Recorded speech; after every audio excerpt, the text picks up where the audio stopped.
अल्हम्दुलिल्लाह नहमदुहु व नस्तईनुहु व नस्तगफिरुहु व नुमिनु बिही व नतवक्कलु अलैहि व नऊज़ु बिल्लाहि मिन शुरूरि अनफुसिना व मिन सय्यिआति अअमालिना मन यहदिहिल्लाहु फला मुदिल्ल लहु व मन युद्लिल्हु फला हादिय लहु व नशहदु अल्ला इलाहा इल्लल्लाहु वहदहु ला शरीक लहु व नशहदु अन्न सय्यिदना व सनदना व हबीबना व मौलाना मुहम्मदन अब्दुहु व रसूलुहु सल्लल्लाहु ताला अला खैरि खल्क़िही व बारक व सल्लम तस्लीमन कसीरन कसीरा। अम्मा बाद फ़अऊज़ु बिल्लाहि मिनश शैतानिर रजीम बिस्मिल्लाहिर रहमानिर रहीम। कुतिबा अलैकुमुस्सियामु कमा कुतिबा अलल्लज़ीना मिन क़ब्लिकुम लअल्लकुम तत्तक़ून। क़ाल अबुल हुसैन मुस्लिम बिन हज्जाज हद्दसनी मुहम्मद इब्नुल मुसन्ना क़ाल हद्दसना अब्दुल वहाब यानी इब्न अब्दुल मजीद हद्दसना जाफ़र अन अबी अन जाबिर इब्न अब्दिल्लाह रज़ियल्लाहु अन्हुमा अन्न रसूलल्लाहि सल्लल्लाहु अलैहि वसल्लम खरज आमल फ़त्ह इला मक्कत फ़ी रमज़ान फ़साम हत्ता बलग़ क़ुराअल गमीम फ़साम अन्नास सुम्मा दआ बिक़दहिम मिन माइन फ़रफ़अ हत्ता नज़र अन्नासु इलैहि सुम्मा शरिब फ़क़ील लहु बअद ज़ालिक इन्न बअज़ अन्नासि क़द साम फ़क़ाल उलाइकल उसात उलाइकल उसात। सदक़ल्लाहुल अज़ीम व सदक़ रसूलुहुन नबियुल करीम व नहनु अला ज़ालिका लमिनश शाहिदीन वश्शाकिरीन वल्हम्दुलिल्लाहि रब्बिल आलमीन। अल्हम्दुलिल्लाह, आज हमारा इस माहाना दर्स के सिलसिले का 48वां दर्स है, जो 4 महीने के आर्जी तात्तुल के बाद आज सिर्फ ऑनलाइन मुनक्किद हो रहा है।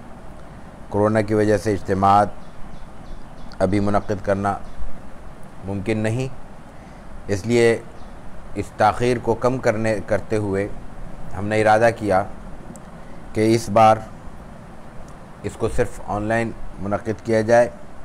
अल्लाह ताला हमें इस आलमी वबा से जल्द आज़ाद करे ताकि हम दोबारा अपनी मसरूफ़ियात को और अपनी अमली ज़िंदगी को असर नौ हस्ब साबिक़ शुरू कर सकें। हमारे यहाँ साबका दुरूस में रोज़े का बयान जारी है। रोज़ा क्या है, रोज़े के अहकामात क्या हैं, इसके हवाले से कुछ अहादीस साबका दरसों में पेश की जा चुकी हैं। आज का ये दर्स और इसके लिए मुंतखब शुदा अहादीस भी इमाम मुस्लिम की किताब उस-सही से मुंतखब की गई हैं। पहली रिवायत इमाम मुस्लिम के उस्ताद मोहम्मद बिन मुसन्ना से है। वो अब्दुल वहाब से नकल करते हैं, अब्दुल वहाब जाफ़र से, जाफ़र अपने वालिद से, और वो जाबिर बिन अब्दुल्लाह रज़ियल्लाहु अन्हुमा से, मारूफ साहबी हैं। रिवायत ग़ज़वा फ़तह मक्का की है। अन्ना रसूलुल्लाह सल्लल्लाहु अलैहि वसल्लम खरज आमल फ़त्ह इला मक्का फ़ी रमज़ान। आमुल फ़त्ह यानी फ़तह मक्का के साल, फ़तह मक्का की गर्ज़ से नबी करीम अलैहिस्सलातु व तस्लीम मदीना मुनव्वरा से निकले और मक्के का क़स्द किया। ये रमज़ान का महीना था, रमज़ान के रोज़े के अय्याम थे, रोज़े से थे सब। रास्ते में एक मकाम का जिक्र आता है, फ़सामा हत्ता बलग़ क़ुराअल गमीम। सब रोज़े से थे, हालत सौम में ये सफ़र हो रहा था कि सफ़र में चलते चलते कुराए गमीम तक पहुँचे। ये एक मकाम है, उस्फान के करीब बयान किया जाता है, मक्के से कुछ फासले पर है। मुख्तलिफ़ जोग्राफिया दानों ने मुख्तलिफ़ फासले बयान किए हैं, कम बेश 10-15 मील का फासला बनता है उस ज़माने के एतबार से, उस ज़माने में जो मील इस्तेमाल होता था। फसाम अन्नास, सब रोज़े से थे, रसूलुल्लाह सल्लल्लाहु अलैहि वसल्लम भी रोज़े थे, लोग भी रोज़े से थे। यहाँ लोग से मुराद सहाबा हैं, इसलिए कि रसूल अकरम सल्लल्लाहु अलैहि वसल्लम के साथ उस वक्त जो लोग थे वो हालत ईमान में थे, और हालत ईमान में जो नबी करीम अलैहिस्सलातु व तस्लीम के साथ वक्त गुजार रहा है, जिसको आपकी सोबत हालत ईमान में मैसर है, वो सहाबी है। तो फसामत नाज़ यानी फसामत सहाबा, आपका अलैहिस्सलातु व तस्लीम के साथ वो सहाबा जो आपके साथ इस सफ़र में शरीक थे, वो भी रोज़े से थे। लेकिन रमज़ान, फिर आगे जिहाद का मौका, फिर सफ़र, आप अलैहिस्सलातु व तस्लीम ने ये मुनासिब समझा कि इस मौके पर रोज़े की वजह से कोई दिक्कत, कोई दुश्वारी पेश आ सकती है, इसलिए रोज़े खुलवा दिए जाएं। तो रसूलुल्लाह सल्लल्लाहु अलैहि वसल्लम ने उस मौके पर यह हिकमत इख्तियार फरमाई कि आपने ऐलान नहीं किया कि रोज़े खोल दो, बल्कि आप अलैहिस्सलातु व तस्लीम ने यह किया कि दा बिक़दहिम मिन माइन, पानी का एक प्याला मंगवाया, फ़रफ़ाहू, अब आप हिकमत नबवी मुलाहिज़ा कीजिए, फ़रफ़ाहू, उसको ऊपर उठाया, हत्ता नज़र अन्नासु इलैहि, यह इतना बुलंद कर दिया कि इतना मजमत ज़ाहिर है हज़ारों में अफराद थे, उन्होंने आपको देख लिया, क्योंकि तमाम सहाबा ज़ाहिर है कि अगर किसी मसरूफ़ियत में मशगूल न हो तो उनकी नज़रें आप ही की तरफ होंगी। उस कैफियत में रसूलुल्लाह सल्लल्लाहु अलैहि वसल्लम ने यह एहतमाम किया कि इतना प्याले को बुलंद किया कि सबकी नज़रों में जो जो आपको देख रहे थे वो प्याला आ गया। सुम्मा शरीबा, फिर पी लिया। फ़क़ीला लहू बाद ज़ालिक, आपके पानी पीने का मफ़हूम ये था कि आपने रोज़ा खोल लिया, अफ्तार कर लिया। अब बात तो कुछ कहने की ज़रूरत ही नहीं थी, सबके लिए एक आम हुक्म था, आपने कुछ नहीं कहा, किसी को कोई तरगीब इस मौके पे रिवायत में मनक़ूल नहीं है। लेकिन सहाबा का ज़ौक़ मुलाहिज़ा कीजिए कि आपको देखते ही उन्होंने भी खोल लिया अक्सरियत ने, और बाज़ ने नहीं खोला, बाज़ ने रोज़ा अफ्तार नहीं किया। तो ये भी उनको बात महसूस हुई और आपने, उन सहाबा ने हुज़ूर तक की बात पहुँचाई और कहा कि इन्ना बाज़ अन्नास क़स्साम, बाज़ लोगों ने तो आपके खोलने के बावजूद रोज़ा नहीं खोला। लफ्ज़ों की स्पिरिट मुलाहिज़ा हो कि इन्ना बाज़ अन्नास क़स्साम, सहाबा कह रहे हैं कि आप रोज़ा खोल चुके, सहाबा फिर भी रोज़ा रखे हुए हैं बाज़। और फिर आप सल्लल्लाहु अलैहि वसल्लम के अल्फाज मुलाहिज़ा कीजिए, उलाइकल उसात, उलाइकल उसात, इन्होंने कोई अच्छा काम नहीं किया, इन्होंने गुनाह का काम किया, ये नाफरमान है। जब मैंने बतौर नबी ये काम कर लिया, मैं कर गुज़रा, तो इस हुक्म के बाद किसी को क्या गुंजाइश है कि वो मेरे अमल के ख़िलाफ़ करे। ये तो रिवायत के अल्फाज हैं और वाक़या वाज़ेह है, हुक्म भी बराह रास्त जो यहाँ बयान हो रहा है वाज़ेह है कि हालत सफ़र में जब मुशक्क़त हो, इस मौजू की रिवायतें और भी आगे आ रही हैं, तो जब मुशक्क़त हो, जब इंसान के लिए रोज़ा रखना दिक्कत और दुश्वारी का बाइस बन रहा हो, तो रोज़ा खोल देना चाहिए, अल्लाह ताला ने इजाज़त दी है।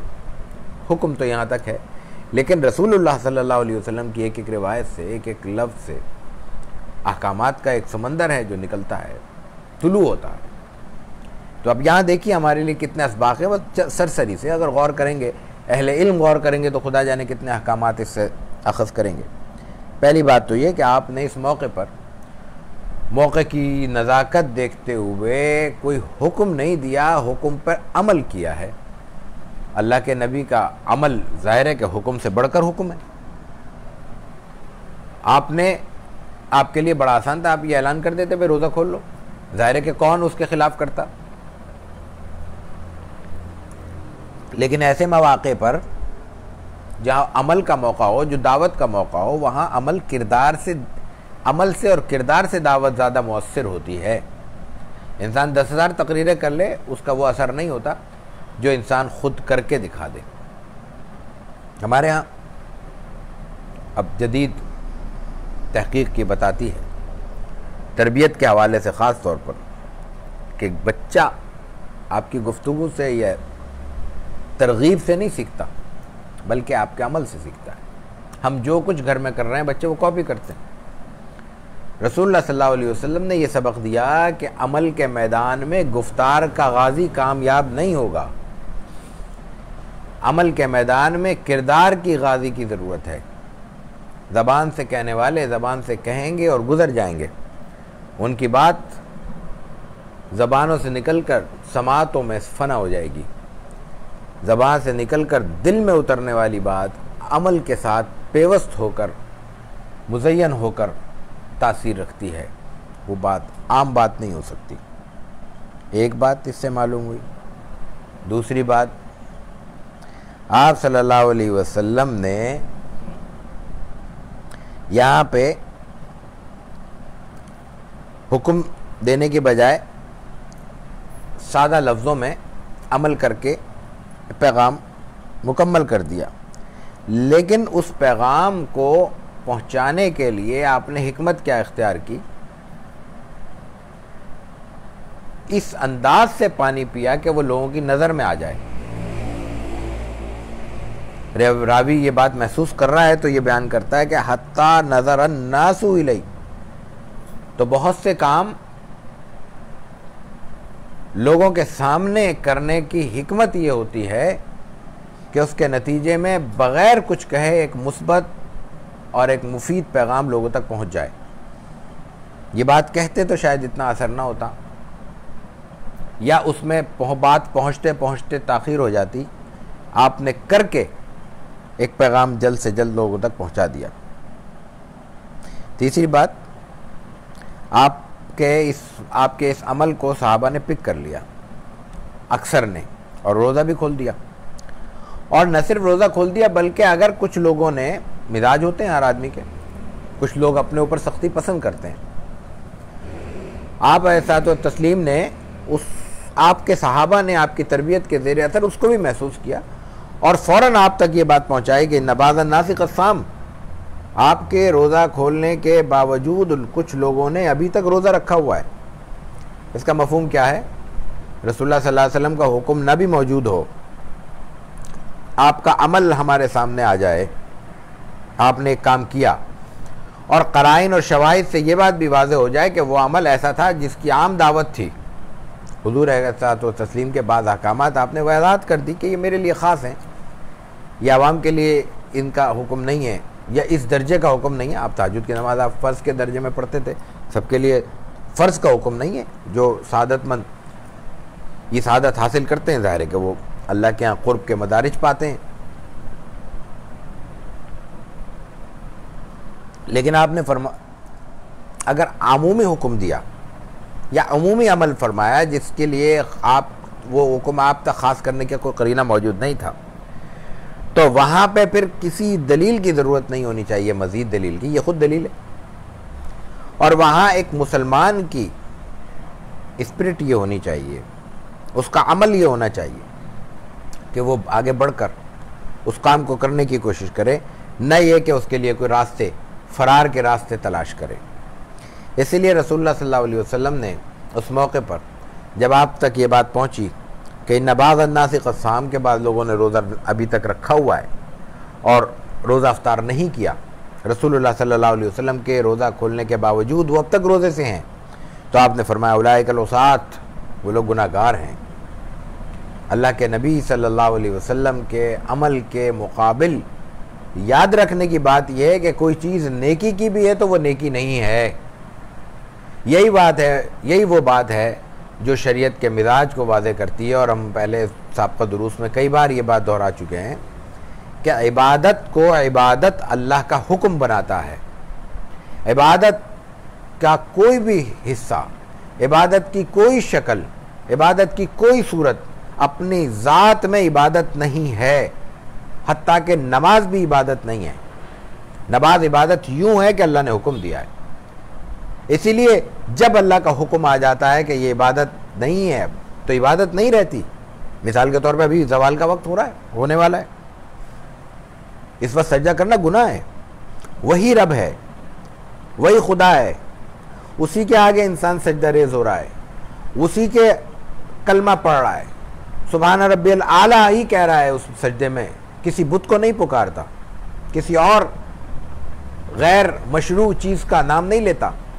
तसव्वुर भी रब का है, सजदा भी रब का है, सजदा भी वही है जो अल्लाह के रसूल सल्लल्लाहु अलैहि वसल्लम ने किया। वक्त तब्दील हो गया, गुनाह हो गया। आफताब के तुलू होने के वक्त सजदा गुनाह हो गया, सूरज के गुरूब होते हुए गुनाह हो गया। क्यों? सजदा ही तो है। फिर और शक्ल देखें, नमाज में 2 रकात हैं, फजर की 2 रकात पढ़नी है और हर रकात में 2 सजदे। अब कोई शख्स कहता है मुझे सजदे में मज़ा आ रहा है, लुत्फ आ रहा है, मुझे आता है अल्लाह वालों को, तो वो कहे कि मैं 3 सजदे करूँगा।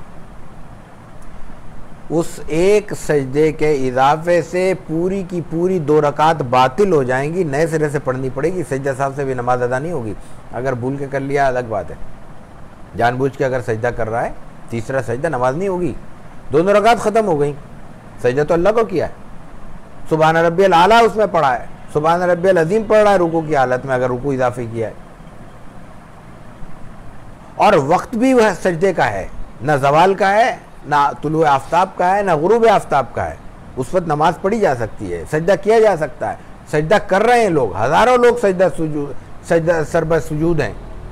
उस कैफियत में एक शख्स सिर्फ 2 की जगह 3 सजदे कर लेता है, अल्लाह के हुजूर उसकी 2 की 2 रकातें, 4 की 4 रकातें बातिल हो जाती हैं, नए सिरे से पढ़ना पड़ेगी। अल्लाह ताला ने उसको ख़त्म कर दिया। क्यों? इसलिए कि अल्लाह ने हुक्म 2 सजदों का दिया था, 3 का दिया ही नहीं था। ये मैं ज़्यादती की बात कर रहा हूँ, कमी की नहीं। इसलिए कि इस रिवायत में ज़्यादती का जिक्र है। ज़्यादती है ना कि अल्लाह के रसूल सल्लल्लाहु अलैहि वसल्लम इजाज़त दे रहे हैं कि रोज़ा छोड़ दो और वो कर रहा है, तो ज़्यादती हुई। इस ज़्यादती की मिसालें मैं दे रहा हूँ कि ज़्यादती या कमी शरीयत में इबादत को इबादत नहीं रहने देती। इबादत सिर्फ़ और सिर्फ वो है जो अल्लाह के हुक्म के मुताबिक, उसके बयान करदा तरतीब के मुताबिक, उसके बयान करदा आदाब और तकाज़ों के मुताबिक की जाएगी। इससे मफ़हूम क्या साबित होता है, हमारे सामने नुक्ता क्या वाज़े होता है, रोशन होता है, वही है कि असल चीज़ इबादत है नहीं, इबादत कुछ भी नहीं है। असल चीज़ उस इबादत के पीछे हमारे रब का, खालिक और मालिक का हुक्म है, और वो हुक्म इबादत के लिए भी है, रियाजत के लिए भी है, शुजाअत के लिए भी है, सखावत के लिए भी है, और तहारत के लिए भी है, सच्चाई के लिए भी है, अमानत और दयानत के लिए भी है, लोगों की खिदमत के लिए भी है, लोगों के हुकूक अदा करने के लिए भी। एक ही रब का एक ही हुक्म है। उसको, इंसान को ये इजाज़त नहीं है कि अल्लाह के हुक्म को खानों में बांट कर देखे, टुकड़ों में बांट कर देखे, ये कहे कि ये हुक्म तो इबादत है और ये हुक्म नहीं है। वो जो हुक्म रब ने दे दिया वो हुक्म एक दर्जे का हुक्म है। उसको अगर हम अपने तरतीब से अपने मामलात को मुनज़्ज़म करने के लिए फ़ुक़हा के बयान करदा सहूलत के मुताबिक कुछ दर्जों में तकसीम भी कर लेते हैं, तो उससे उस हुक्म की अहमियत मुतासर नहीं होनी चाहिए। कोई हुक्म हमारे बताया गया है हमें कि फ़र्ज़ के दर्जे में है, कोई सुन्नत के दर्जे में है, हुक्म तो है। उस हुक्म को मैनेज करने के लिए इंसान की कमज़ोर तबीयत को देखते हुए ये शरीयत ने इजाज़त दे दी है। इस इजाज़त का मफ़हूम उस हुक्म की अदायगी से फ़रार नहीं होना चाहिए। उस हुक्म की अदायगी में दर्जों को और उनके तकाज़ों को मलहूज़ रखना मकसूद होना चाहिए। ये इस रिवायत से चंद बातें, काफ़ी तफसीली बात हो सकती है, लेकिन ये चंद बातें थी जो इस रिवायत से हमें बहुत वजाहत के साथ मालूम हो रही थी। ये हम आपके सामने पेश कर चुके। अब इसके बाद वाली भी चंद रिवायतों में यही मफ़हूम दूसरे अल्फाज में दूसरे मज़मून के साथ बयान हुआ है। पहले हम वो पेश करते हैं। वबी क़ाल हद्दसना अबू बकर इब्न अबी शैबत व मुहम्मद इब्नुल मुसन्ना व इब्नु बश्शार जमीअन अन मुहम्मद इब्न जाफ़र क़ाल अबू बकर हद्दसना गुंदुर अन शुअबत अन मुहम्मद इब्न अब्दुर्रहमान इब्न सअद अन मुहम्मद इब्न अमर इब्न अल-हसन अन जाबिर इब्न अब्दुल्लाह रज़ियल्लाहु अन्हुमा क़ाल कान रसूलुल्लाह सल्लल्लाहु अलैहि वसल्लम फ़ी सफ़रिन फ़रा रजुलन क़द इज्तमअ अन्नासु अलैहि वक़द ज़ुल्लिला अलैहि फ़क़ाल मा लहू क़ालू रजुलुन साइम फ़क़ाल रसूलुल्लाह सल्लल्लाहु अलैहि वसल्लम लैसा मिनल बिर्रि अन तसूमू फ़िस्सफ़र। ये एक और सफ़र का वाक़या है और एक और अहम हकीकत, एक और पहलू रसूलुल्लाह सल्लल्लाहु अलैहि वसल्लम ने आसान लफ्ज़ों में वाज़ेह किया है।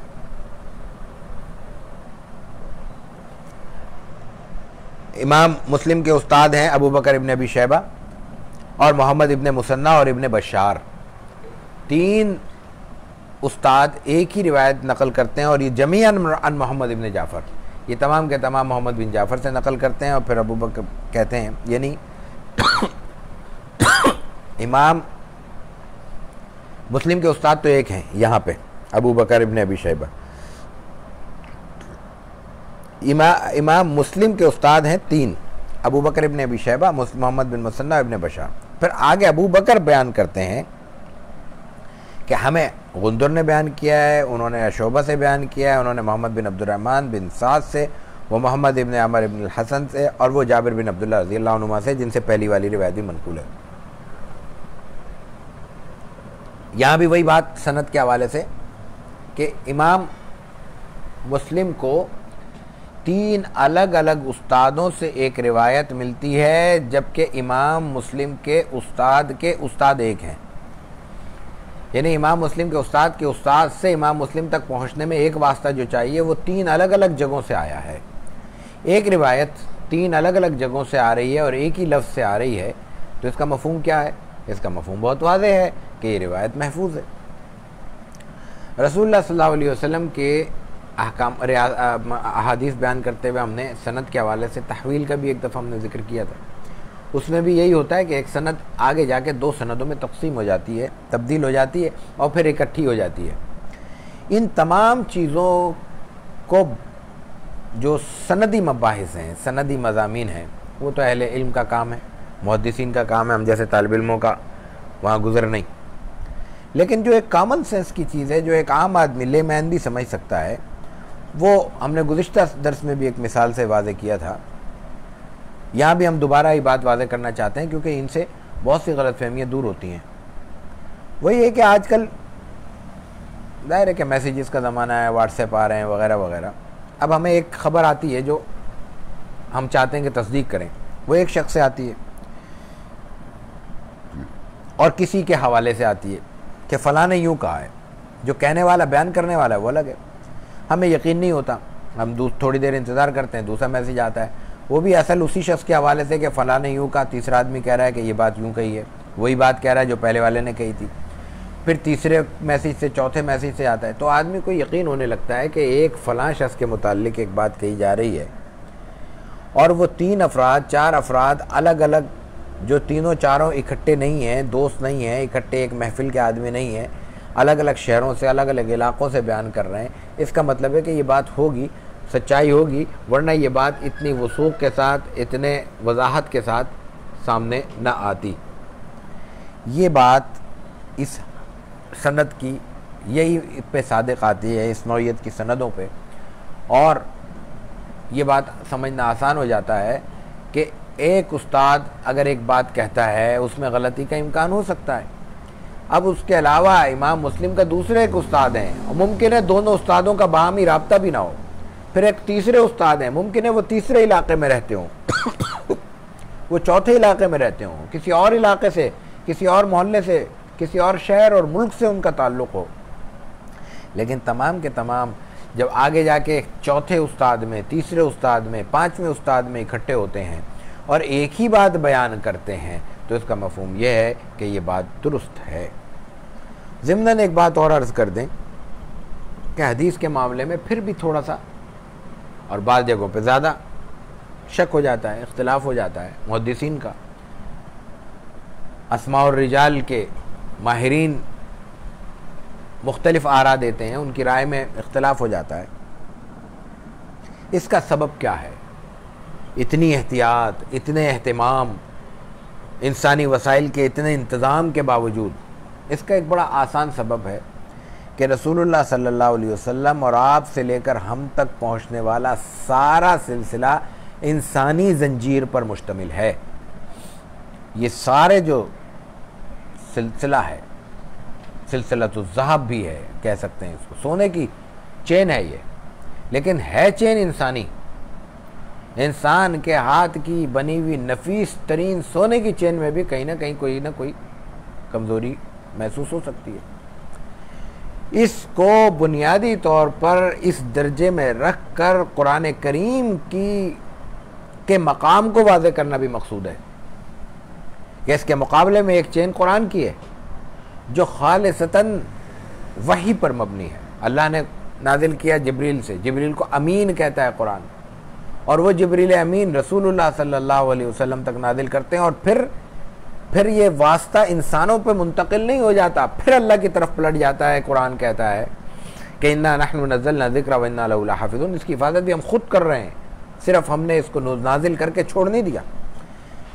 तो वो चेन जो खुदाई चेन है उससे इंसानी चेन बहरहाल मुख्तलिफ होगी, और उसके मुख्तलिफ होने की दलील यही होगी, उसका सबूत यही होगा, उसकी वजाहत यही होगी कि उसमें बहरहाल इंसानी काविशें, इंसानी काविशों और सलाहियतों की बुलंदी पर होने के बावजूद उसमें कहीं ना कहीं इंसानों को शक और तरद्दुद लाहिक रहेगा, ताकि कुरान का मकाम अपनी नज़र में वाज़ेह रहे कि बहरहाल ये हदीस है, ये सुन्नत है, वो कुरान है। बाहर कैफ रिवायत क्या है?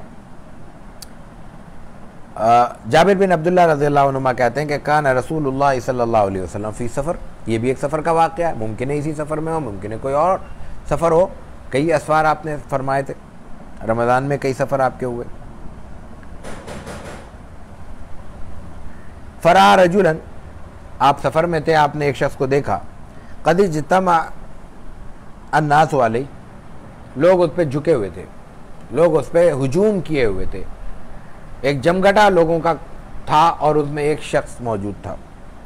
वक़द ज़ुल्लिल अलैहि, और उस पर साया किए हुए थे, उसको ढांप रखा था, कोशिश कर रहे थे कि धूप से उसको बचा लें। आपने फरमाया मा लहू, इसको क्या हो गया, क्या मसला है, इसकी तबीयत नासाज है, इसको क्या तकलीफ़ है, क्या शिकायत है? और साहबा ने कहा रजुलुन साइमुन, ये रोज़ेदार है। बात समझ में आ गई कि हालत सफ़र है, धूप है, गर्मी का मौसम है और रोज़ा है, तो जाहिर है कि रोज़े की हालत में उसकी तबीयत ख़राब हो गई। आपने कुछ नहीं कहा, एक बात कही, उसूल बयान कर दिया क़यामत तक के लिए। लैसा मिनल बिर्रि अन तसूमू फ़िस सफ़र, रोज़े की हालत में,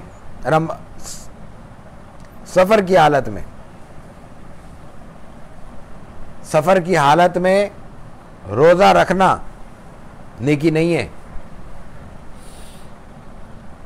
लैसा मिनल बिर्रि, कोई नेकी नहीं है, अन तसूमू, कि तुम रोज़ा रखो फी सफ़र, सफ़र में, सफ़र की हालत में रोज़ा रखना कोई नेकी नहीं है। देखिए कितने वज़ाहत के साथ और बग़ैर किसी शर्त के आप अलैहिस्सलातु तस्लीम ने तमाम सूरतों में ये वज़ाहत फरमा दी कि ये कोई नेकी का काम नहीं है। लेकिन रसूलुल्लाह सल्लल्लाहु अलैहि वसल्लम से दूसरे मौक़े पे सफ़र में रोज़ा भी साबित है, सहाबा भी रखते थे। तो यहाँ एक और चीज़ समझने की है जो पिछली रिवायत और इस रिवायत में कॉमन भी है, वह है कि वहाँ भी आपने बड़े सख्त अल्फाज में उलाइकल औसात कहा। अब आपके जमात है, आपके सहाबा हैं, आप उनको सख्ती के साथ नाफरमान का लफ्ज़ इस्तेमाल कर रहे हैं, और यहाँ भी कह रहे हैं कोई नेकी नहीं है। ज़ाहिर है वो रोज़े में था, आपके साथ है, आपने देखा है उसको, तो आपकी मौजूदगी में है, तो मुसलमान है, साहबी है ना वो भी।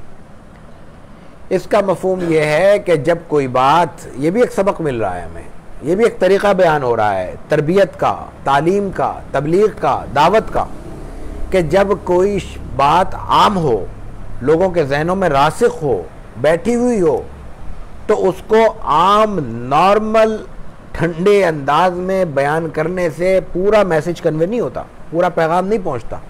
उस वक्त सख्ती करनी चाहिए और ज़रा सख्त अल्फाज में लोगों को तंबीह करनी चाहिए। वहाँ आपने सख्त लफ्ज़ इस्तेमाल किया और यहाँ भी आपने साफ कह दिया कि नेकी नहीं है। हालांकि जो शरई हुक्म है रोज़े का वो बहुत वाज़ेह है कि रोज़ा ना रखने की इजाज़त है। अगर इंसान रोज़ा रख सकता है अपने सेहत और सफ़र के वसाइल पर एतमाद है। आजकल जैसे बहुत से सफ़र ऐसे हैं जिनमें इंसान बड़े इत्मीनान से रख सकता है रोज़ा। 2 घंटे में इस्लामाबाद पहुंच जाता है। सफ़र कहने को तो आपने 1000 मील से ज़्यादा सफ़र कर लिया, लेकिन उसमें इंसान को क्या परेशानी है? 4 बजे बैठे, 6 बजे उतर गए। तो हुक्म ये है, मसला ये है कि अगर रोज़े में थकावट काबिल बर्दाश्त है, अगर रोज़े की सहूलतें काबिल इत्मीनान है तो रोज़ा रखना चाहिए। और अगर कहीं ख़तरा है, बेशक वो ख़तरा पेश ना आए कि शायद दिक्कत हो जाए, और दिक्कतें कई नौइयतों की हो सकती हैं। शायद सफ़र लंबा हो जाए, जहाज़ ट्रेनें लेट होती रहती हैं हमारे यहाँ, शायद मौसम की ख़राबी की पेशन गोई हो, शायद अफ्तार या सहर जो रास्ते में आ रहा है या दोनों आ रहे हैं उनके मामलात परेशानी का बाइस बन जाए। रोज़ा खोल लें। ज़ाहिर है कि इंसान 14 घंटे 15 घंटे के बाद रोज़ा खोलेगा तो सिर्फ पानी का गिलास तो नहीं चाहिए, कुछ खाएगा भी। सहरी करेगा तो कुछ ना कुछ खाना चाहिए उसको, ताकि आइंदा मज़ीद 14-12 घंटे 16 घंटे वो खाली भूख और प्यास के साथ वक्त गुजार सके। तो रास्ते में कुछ जगहों पे ये आसानी होती है, कुछ जगह नहीं होती। अगर ये तमाम चीज़ें सफ़र के थकावट को, सफ़र की कैफियत को, सफ़र के मसाइल को मैनेज कर सकती हैं, उनके लिए मुनज़्ज़म करने की सहूलत है, रोज़ा रख लेना चाहिए। और अगर कहीं इम्कानी तौर पे हमें परेशानी का सामना हो सकता है तो रोज़ा छोड़ देना चाहिए, रोज़ा नहीं रखना चाहिए सफ़र में। लेकिन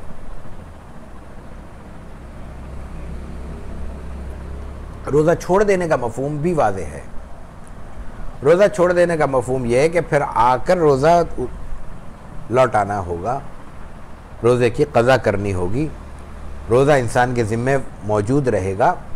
और रोज़ा क़ज़ा करने का भी हुक्म बहुत वाज़ेह है कि जितना जल्द हो सके रोज़े की क़ज़ा करनी चाहिए।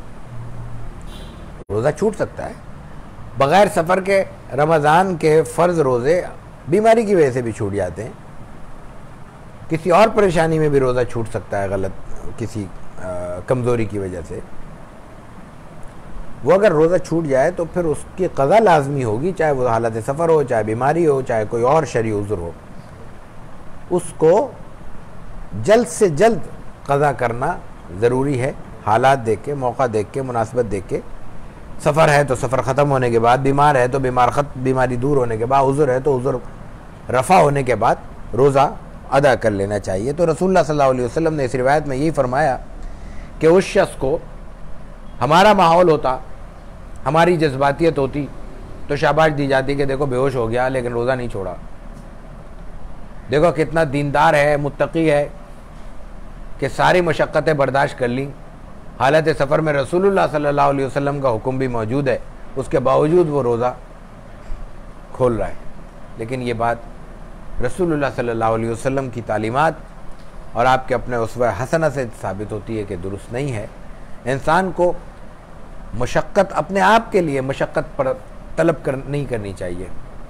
शरीयत की दीवी अपनी पसंद नापसंद की नहीं, शरीयत की दीवी सहूलत को, आसानी को अल्लाह की तरफ से समझते हुए उस पर अमल करना चाहिए और उसके मुताबिक उस सहूलत से फ़ायदा उठाना चाहिए।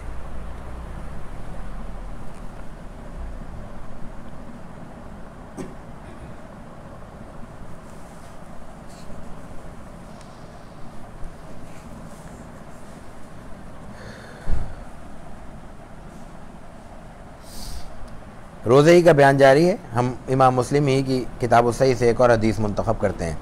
क़ाला मुस्लिम बिन नज्जार हदसना ज़ुहैर बिन हर्ब क़ाला हदसना जरीर अन हिशाम इब्न उरवता अन अबी अन आइशा रज़ियल्लाहु अन्हा क़ालत कानत क़ुरैशुन तसूमु आशूरा फ़िल जाहिलिय्या व कान रसूलुल्लाह सल्लल्लाहु अलैहि वसल्लम यसूमु फ़लम्मा हाजर इलल मदीना सामहु व अमर बिसियामि फ़लम्मा फ़ुरिज़ शहरु रमज़ान क़ाल मन शाअ सामहु व मन शाअ तरकह। एक और रोज़े का हवाला इस रिवायत में बयान हुआ है। हमारे यहाँ आज भी रिवायत है और अच्छी रिवायत है, सुन्नत की पैरवी है कि हम आशूरा का 10 मुहर्रम का रोज़ा रखते हैं। ये रिवायत चली आ रही है और इस हवाले से कई रिवायात मिलती हैं। लेकिन यहाँ एक और बात बयान हो रही है, वो ये है कि रसूलुल्लाह सल्लल्लाहु अलैहि वसल्लम के बारे में हज़रत आयशा उनका मामूल बयान करती हैं। हज़रत आयशा रज़ियल्लाहु ताला अन्हा कहती हैं कि कानत कुरैशुन तसूम आशूरा फिल जाहिलिया, आशूरा का रोज़ा 10 मुहर्रम का रोज़ा जाहिलियत में कुरैश से चला आ रहा था, वो रोज़ा रखते थे। अरब कुरैश रोज़ा रखते थे। ये बात बड़ी अजीब मालूम होगी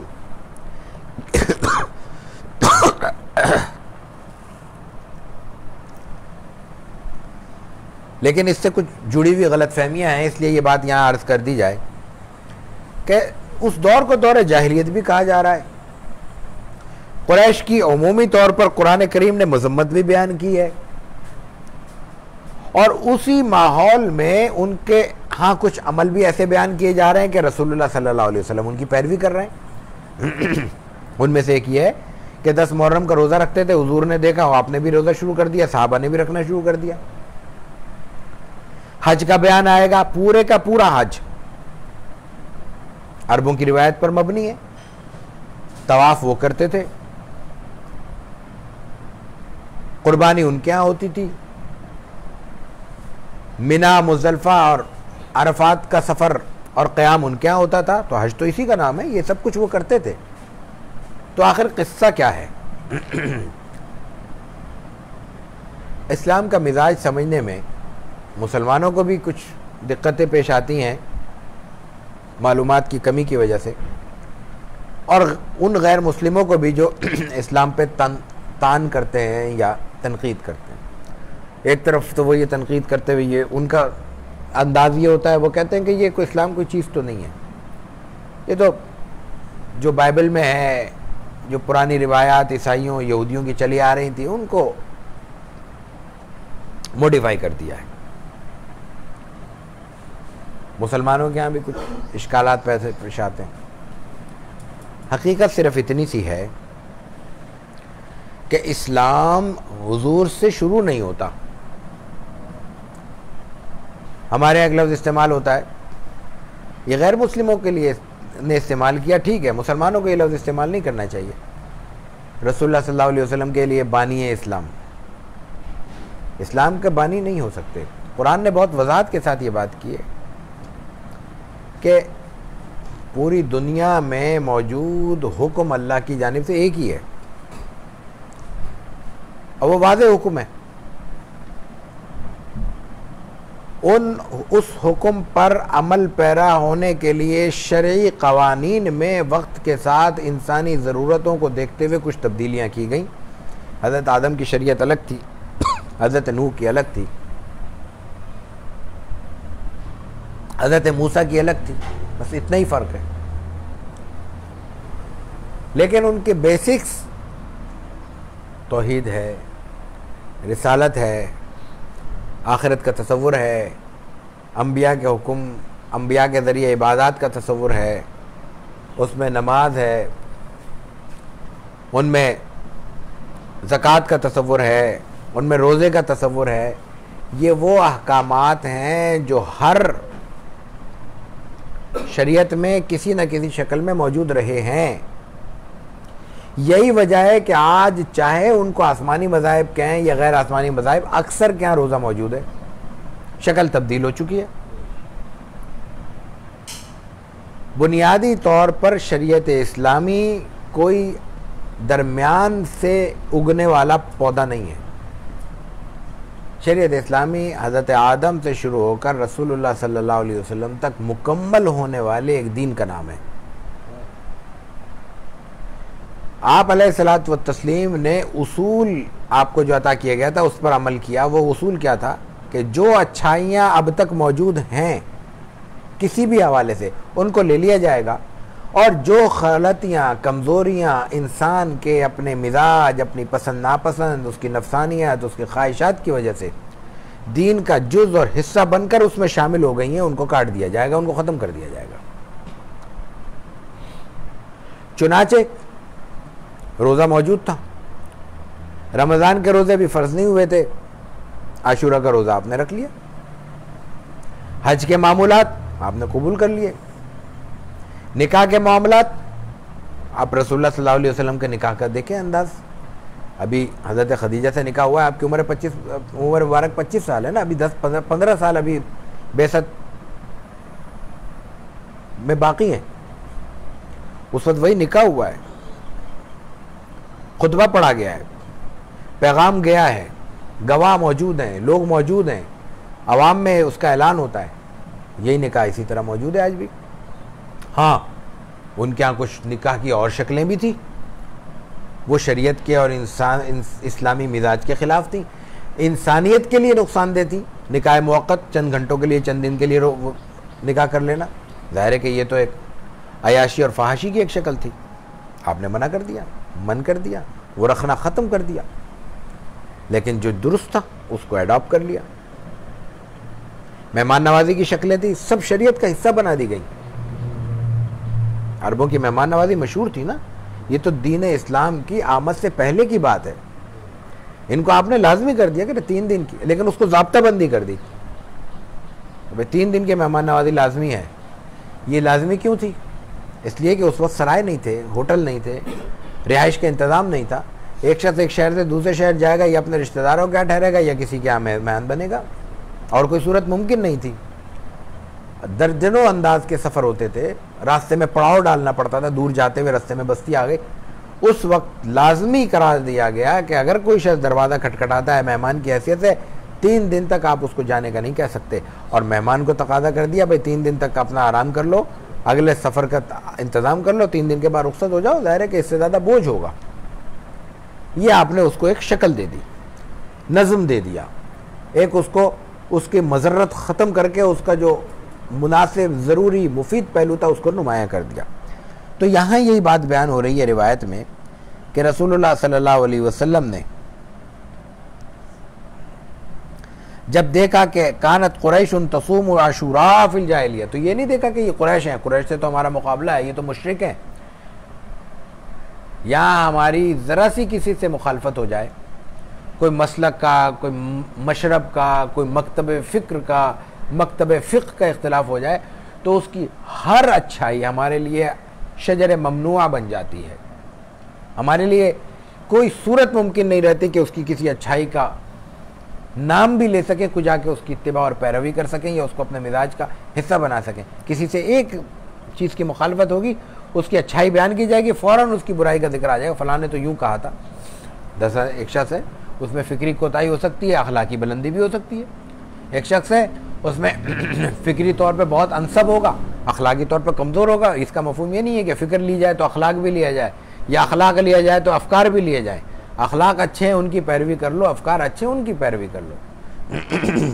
तो यहाँ रसूलुल्लाह सल्लल्लाहु अलैहि वसल्लम ने तयशुदा मनसूस मुशरिकीन, जिनके बारे में कुरान ने कहा है कि वो मुशरिक हैं, उनके अंदर एक खूबी या एक अमल मौजूद था, आपने उसकी पैरवी की।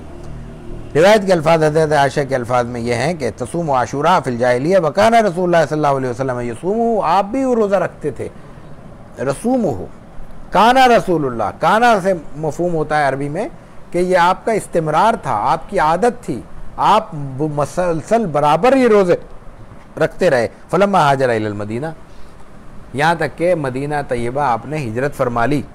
सामहु अमर बिसियामिही, यहाँ भी आप रोज़ा रखते रहे आशूरा का। वह अमर बिसियामिही, और साहबा को हुक्म देते रहे कि ये रोज़ा रखो। फलम्मा फुरिदा शहरु रमज़ान, फिर रमज़ान के रोज़े फ़र्ज़ हो गए। क़ाल मन शाअ सामहु व मन शाअ तरका, अब आपने इख्तियार दे दिया। पहले फ़र्ज़ थे, पहले 10 मुहर्रम का रोज़ा फ़र्ज़ था, अब आपने इख्तियार दे दिया, मन शाअ सामहु व मन शाअ तरका, जो चाहे रख ले, जो चाहे छोड़ दे। जो रखेगा उसको सवाब मिलेगा, जो नहीं रखेगा उसको गुनाह नहीं मिलेगा।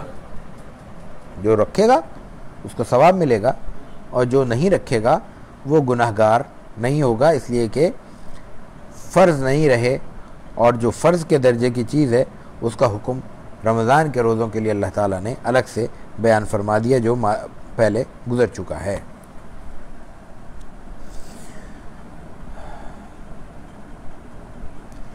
वही बात इबादत की एक और अंदाज से बयान होती है, रिवायत इमाम मुस्लिम ही की है, हम पेश करते हैं।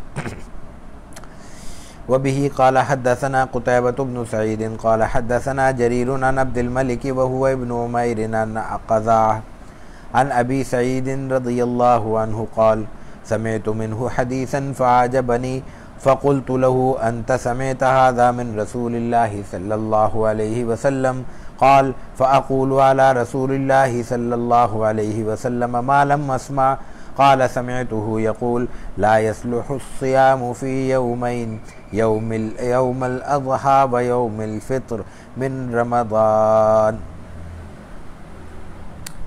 इमाम मुस्लिम के उस्ताद क़ुतैबा इब्न सईद हैं, वो जरीर अब्दुल मलिक से रिवायत करते हैं। वो क़ज़ा कहते हैं कि मैंने अबू सईद खुदरी रज़ियल्लाहु ताला अन्हु से एक बात सुनी और मुझे अजीब लगी। अजीब का माना अच्छा भी होता है और ताज्जुब खेज़ भी होता है। तो कहते हैं मैंने ये एक बार मुलाकात हो गई तो मैंने उनसे कहा अंत समिअत हाज़ा मिन रसूलिल्लाह।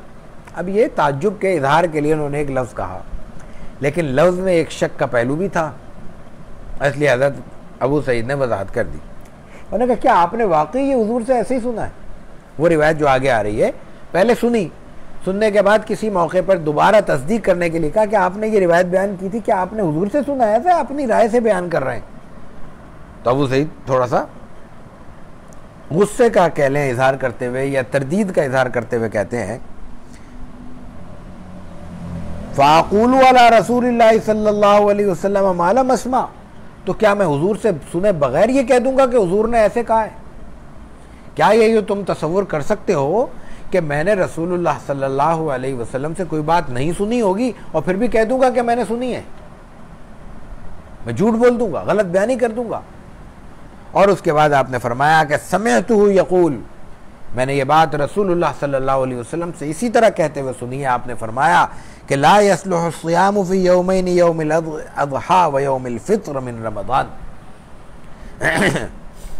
कि ये जो 2 दिन हैं ये रोज़े के लिए नहीं है, ये इसकी इनमें ये सलाहियत नहीं है कि इनमें रोज़ा रखा जाए। यानी हमें ये इख्तियार नहीं होना चाहिए या हमारी ये पसंद नहीं होनी चाहिए कि इन अय्याम को भी हम रोज़ों के लिए मुख्तस कर दें। सादा लफ्ज़ों में इन दोनों दिन में रोज़ा रखना मना है। ईद का दिन, ईद उल फित्र का दिन और ईद उल अज़हा का दिन, ये दिन रोज़ा मना है। वही बात मिन रमज़ान व यौमुल फित्र मिन यौमुल अज़हा यानी कुर्बानी की व यौमुल फित्र मिन रमज़ान, रमज़ान का यौमुल फित्र यानी ईद उल फित्र। रमज़ान में रोज़ा खोलने का दिन तो ईद ही होता है। बात वही है जो हम पहले रिवायत में कह चुके कि रोज़ा भी इबादत नहीं है, इबादत अल्लाह का हुक्म है। रमज़ान के लिए हुक्म आया रोज़ा रखो, ना रखोगे गुनाहगार होगे। ईद उल फित्र और ईद उल अज़हा के लिए हुक्म आया रोज़ा न रखो, रोज़ा रखोगे गुनाहगार होगे। और आशूरा के लिए हुक्म आ गया चाहो रखो चाहो ना रखो, रखोगे सवाब मिलेगा, न रखोगे गुनाहगार नहीं होगे। ये है शरीयत। 3 हुक्म अलग अलग, कहीं रोज़ा रखना फ़र्ज़ है, कहीं न रखना फ़र्ज़ है, कहीं इख्तियार है। इसी को शरीयत कहते हैं। ज़िंदगी में इंसान की जो भी 50, 60, 70 साल की ज़िंदगी, 80 साल की, उसमें 3 ही तरह के अहकाम हैं आमतौर पर। कुछ करने हैं, लाजमी करने हैं, नहीं करोगे गुनाहगार होगे। कुछ कामों से रुकना है, लाजमी रुकना है, करोगे गुनाहगार होगे। और कुछ काम वो हैं जिनमें इख्तियार है, नेकी के काम हैं, अच्छाई के काम हैं, भलाई के काम हैं, खैरखाई के काम हैं, रिश्तेदारी है, दोस्ती है, नाते हैं, ताल्लुक़ है, ख़रीदारी है, आना जाना है, मिलना जुलना है, देना लेना है, सब कुछ शरीयत के दायरे के अंदर है। ये बात जब तक शरीयत को बुनियादों से ना समझा जाए नहीं समझ में आती, और इंसान इसी उलझन में उलझा रहेगा कि सेकुलरिज्म क्या है और लिबरलिज्म क्या है और कौन सी चीज़ शरीयत है, कौन सी चीज़ दीन है, किस चीज़ में इंसान आज़ाद है। ईमान लाने से पहले आज़ादी का तसव्वुर हो सकता है, जितने चाहे फ़लसफ़े बयान कर लिए जाएं, आज़ादी के बाद इंसान, ईमान लाने के बाद आज़ादी का कोई तसव्वुर नहीं है जिसको हम आज़ादी समझते हैं आज के तसव्वुरात के साथ। आज़ादी तो उस वक्त हो जब हम अपने रब के हुक्म से आज़ाद होकर कुछ कर सकें। हमारी आज़ादी भी रब के हुक्म के अंदर मुक़य्यद है, उसके हुक्म से बाहर निकल के हमारी कोई आज़ादी नहीं है, कोई आज़ादी की हैसियत नहीं है। चाहे वो इंसानी आज़ादी हो, चाहे वो अफकार की आज़ादी हो, चाहे वो ख़वातीन की आज़ादी हो, हर चीज़ एक हुक्म के अंदर मुक़य्यद है, मासूर है, पाबंद है। उसको आपका ज़ौक़ है चाहे आज़ादी कह लीजिए, आपका ज़ौक़ है चाहे ग़ुलामी कह लीजिए। मोमिन के लिए ये लफ्ज़ी बेमाना हो जाने चाहिए अल्लाह के हुक्म को मानने के बाद, कलमा तैयब पढ़ने के बाद। उसके लिए आज़ादी से ज़्यादा बड़ा तसव्वुर, आज़ादी से बढ़कर बड़ा इल्म, आज़ादी से बढ़कर बड़ी जानने की बात ये होनी चाहिए कि इस मसले में अल्लाह का हुक्म क्या है। ये काम करने का है या न करने का, यह इख्तियार का। करने का है तो कर गुजरेंगे, न करने का है रुक जाएंगे। इख्तियार का है तो अपनी मसलहत देखेंगे, अपनी ज़रूरत देखेंगे, अपनी पसंद नापसंद देखेंगे, अपनी ख्वाहिश भी देखेंगे। जिन चीज़ों में शरीयत ने ख्वाहिशात पे अमल करने की इजाज़त दी है उनमें ख्वाहिश देखना कोई गुनाह नहीं है।